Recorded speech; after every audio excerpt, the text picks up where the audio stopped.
Hello, readers. I've been thinking about some of the good recorded books that I've been listening to.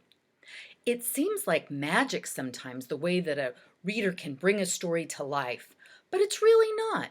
There are certain things that expert readers do that you can do too. Any reader can be an expert reader. It's not magic that brings stories to life. It's paying attention to certain things while you read. So expert readers pay attention to all the clues that the author leaves and uses them to know how to read the story. Today I want to teach you that authors leave clues that readers can use to bring characters to life.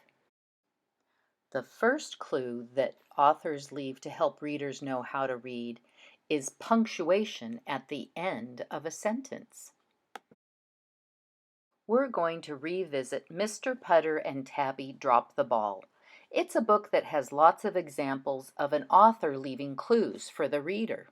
Let's look on this page where Mr. Putter has called Mrs. Teaberry to ask if she knows about a softball team.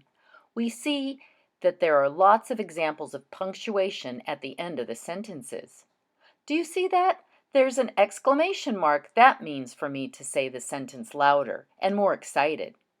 There's lots of periods, which means I should read with my voice going down a bit at the end of those sentences.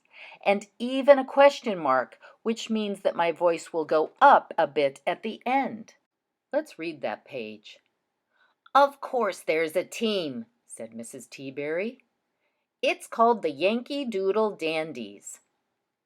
"Am I too old to play?" asked Mr. Putter. "Heavens, no," said Mrs. Teaberry, handing Zeke a sniffy bone. "You will feel young on that team." Now there is also punctuation in the middle of sentences that the author uses to give you clues about how to read it. Here on the page after Zeke steals the ball again during the softball game, Mrs. Teaberry benches him.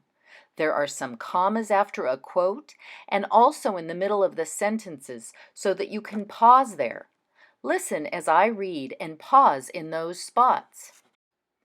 Mr. Putter couldn't watch. Glump! Zeke got the ball and ran in circles. The other team scored again. The Yankee Doodle Dandies were not happy. They benched Zeke. "Stay," they said. "No way," thought Mr. Putter. The score was tied 2-2. If the other team scored again, the Dandies would lose. Then on the next page where the batter hits the ball to Mr. Putter in the outfield, there's an ellipsis. You know, where there's a ... to cause the reader to take a dramatic pause. A batter came up. Swing and a miss. Swing and a miss. Swing and a hit to the outfield. Mr. Putter leaped into action. He ran for the ball.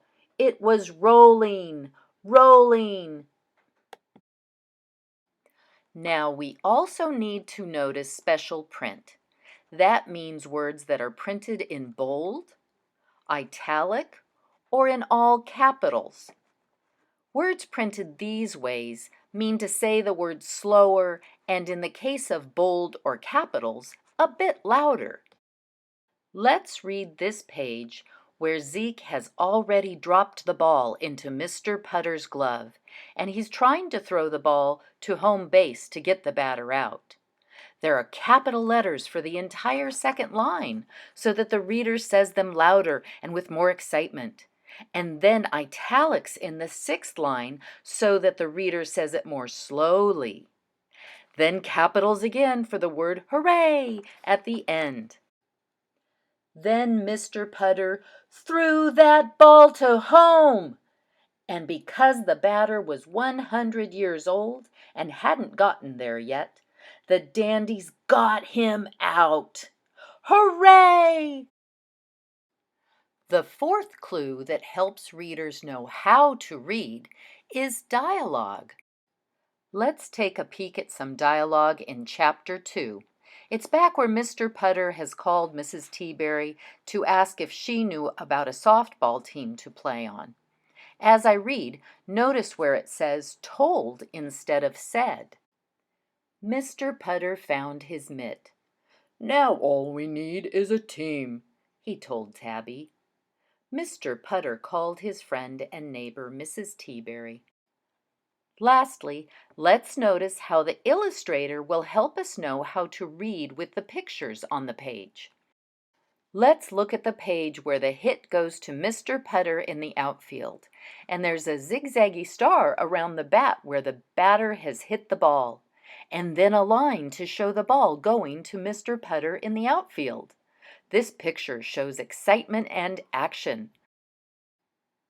So you can see how the clues that the author leaves help readers know how to read. Punctuation at the end of sentences and in the middle, special print, dialogue with words like told and asked, and pictures can help a reader know how to read the story.